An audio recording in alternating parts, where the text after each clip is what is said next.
வணக்கம். ராகவா விஷன் செய்திகளுக்காக ஆனந்தி. விரிவான செய்திகளை காணும் முன் இன்றைய முக்கிய செய்திகள். நிதி விவகாரங்களில் தேவையற்ற செலவுகளை தவிர்க்க வேண்டும் என அதிகாரிகளுக்கு கவர்னர் கைலாஷ்நாதன் உத்தரவு பிறப்பித்துள்ளார்.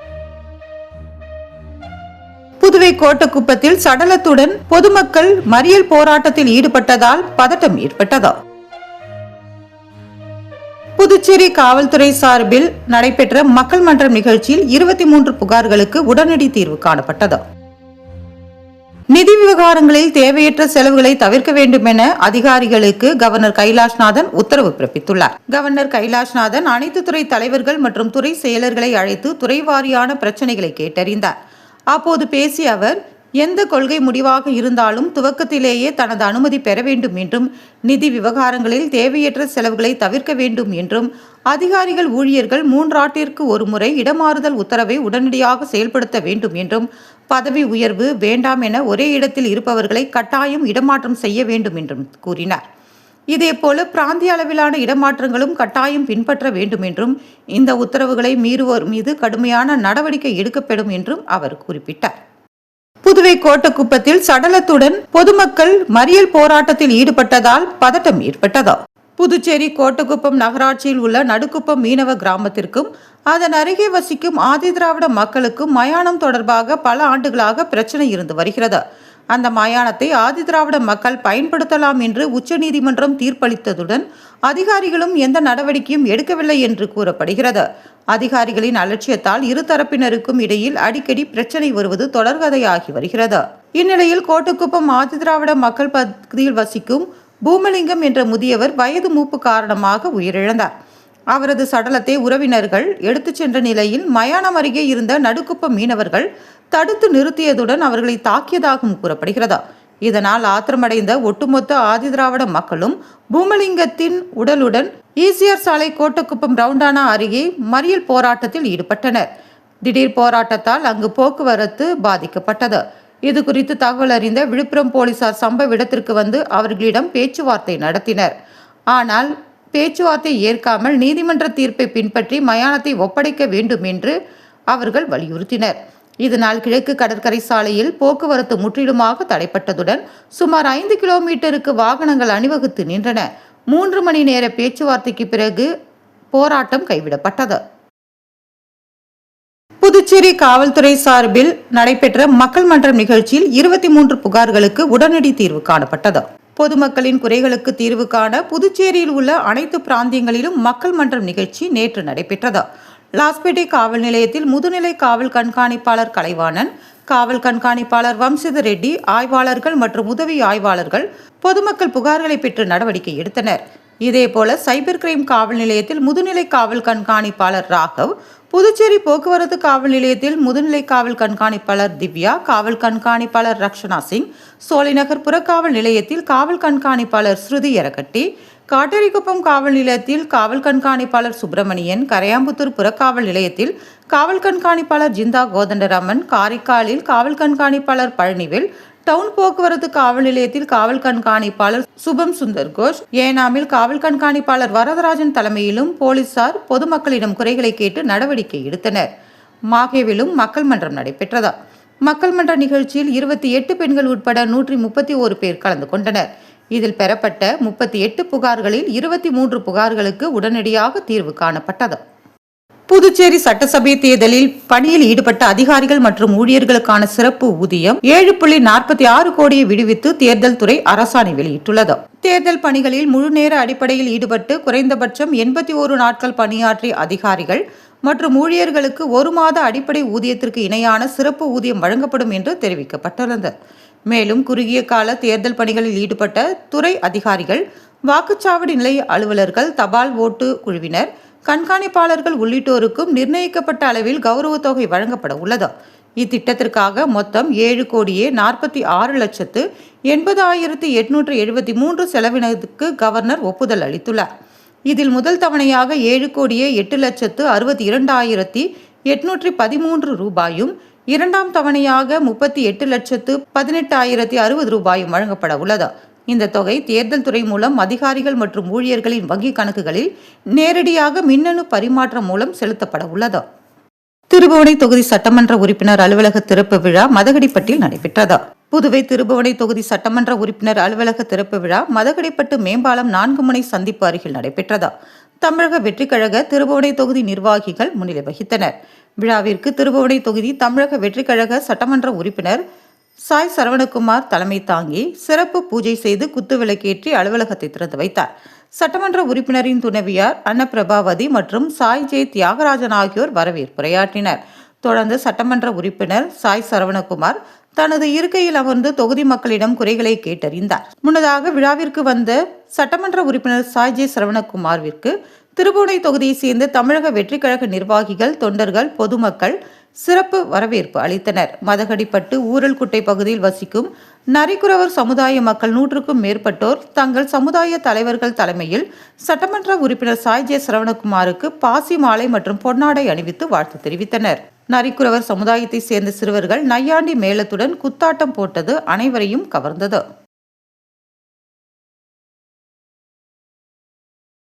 அரியாங்குப்பம் ரூரபல் அசோசியேஷனில் சிப்பி காளான் வளர்ப்பு பயிற்சி நடைபெற்றது.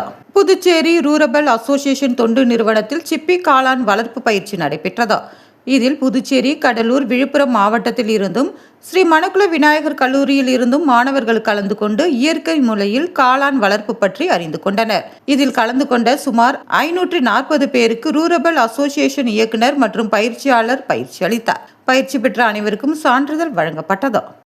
தொகுதியில் கழிவுநீர் அகற்ற உதவி செய்த சட்டமன்ற உறுப்பினர் ஜோஸ் சார்லஸ் மார்டினுக்கு அப்பகுதி மக்கள் நன்றி தெரிவித்தனர். புதுச்சேரி காமராஜர் நகர் தொகுதியில் உள்ள பொறையார்குளம் பகுதியில் கழிவுநீர் அடைத்துக் கொண்டு தெருக்களில் வெளியேறுவதாக லட்சிய ஜனநாயக கட்சியின் தலைவரும் காமராஜர் நகர் தொகுதியின் சட்டமன்ற உறுப்பினருமான ஜோஸ் சார்லஸ் மார்டினுக்கு அப்பகுதி மக்கள் புகார் தெரிவித்தனர். உடனடியாக சம்பந்தப்பட்ட இடத்திற்கு ஆட்கள் மற்றும் கழிவுநீர் அகற்றப்படும் வாகனங்கள் அவர் அனுப்பினார். கழிவுநீர் வாய்க்கால் உள்ளே இருந்த பழைய மோட்டார் வெளியில் எடுக்கப்பட்டு புது மோட்டார் பொருத்தப்பட்டு உடனடியாக சரி செய்யப்பட்டது. அப்பகுதி மக்கள் லட்சிய ஜனநாயக கட்சியின் தலைவரும் காமராஜர் நகர் தொகுதி சட்டமன்ற உறுப்பினருமான ஜோஸ் சார்லஸ் மார்டினுக்கு நன்றி தெரிவித்துக் கொண்டனர்.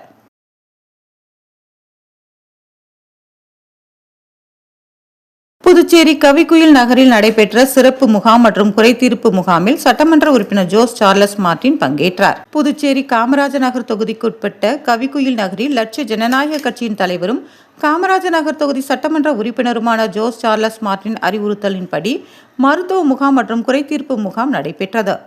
இந்த முகாமில் அப்பகுதியை சேர்ந்த ஏராளமான பொதுமக்கள் கலந்து கொண்டனர்.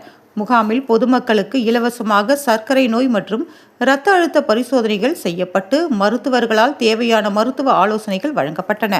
மேலும் அப்பகுதி மக்களின் குறைகளை நேரடியாக கேட்டறியப்பட்டு உடனடி தீர்வு காணப்பட்டது. மக்களின் நலனை கருத்தில் கொண்டு மருத்துவ சேவைகளும் குறைதீர்ப்பு நடவடிக்கைகளும் மேற்கொண்டு வரும் சட்டமன்ற உறுப்பினர் ஜோஸ் சார்லஸ் மார்டினுக்கு அப்பகுதி மக்கள் நன்றி தெரிவித்தனர். அரசு பள்ளி மாணவர்களுக்கு சட்டமன்ற உறுப்பினர் ஜோஸ் சார்லஸ் மார்டின் இனிப்பு வழங்கினார். புதுச்சேரி காமராஜர் தொகுதியில் உள்ள சாரம் தொடக்கப்பள்ளியில் லட்சிய ஜனநாயக கட்சியின் தலைவர் காமராஜர் தொகுதி சட்டமன்ற உறுப்பினருமான ஜோஸ் சார்லஸ் மார்டின் குழந்தைகளுக்கு கல்வி உபகரணங்கள் மற்றும் இனிப்பு வழங்கினார். அப்பள்ளியின் தலைமை ஆசிரியர் விஜயலட்சுமி லட்சிய ஜனநாயக கட்சியின் தலைவரும் காமராஜர் நகர் தொகுதி சட்டமன்ற உறுப்பினருமான ஜோஸ் சார்லஸ் மார்டினுக்கு நன்றி தெரிவித்தார். புதுச்சேரியில் முதன்முறையாக பெட்ரோல், டீசல் உள்ளிட்ட எரிபொருட்கள் டோர் டெலிவரி செய்யும் திட்டம் வரவேற்பை பெற்றுள்ளது.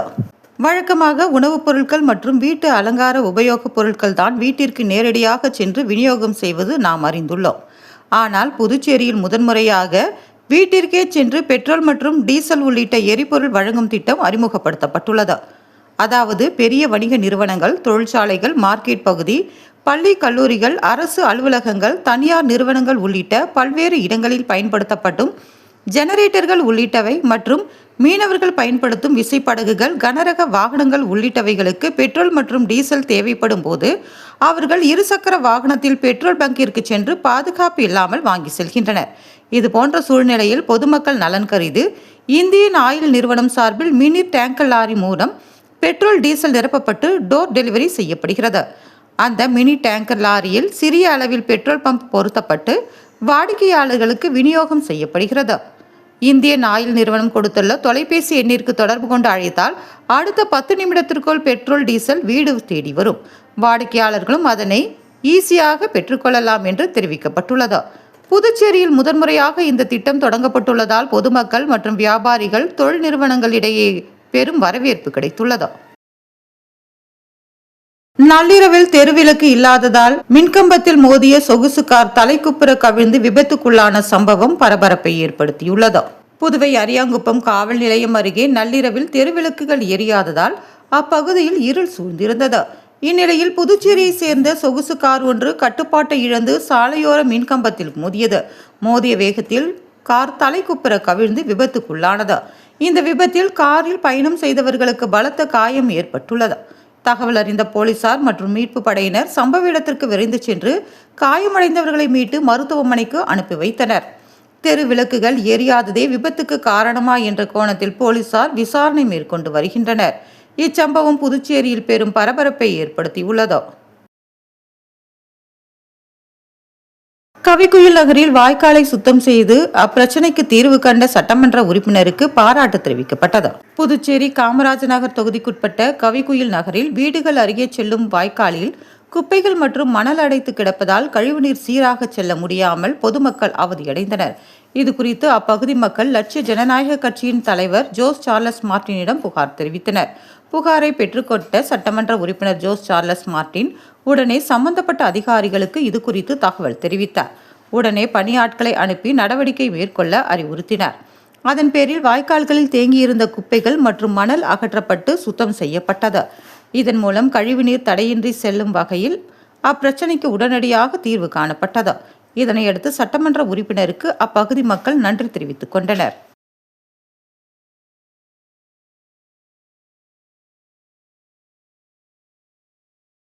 புதுவையில் இன்றைய தங்கம் மற்றும் வெள்ளி விலை விவரம். தங்கம் 1 கிராம் 14,000 ரூபாய்.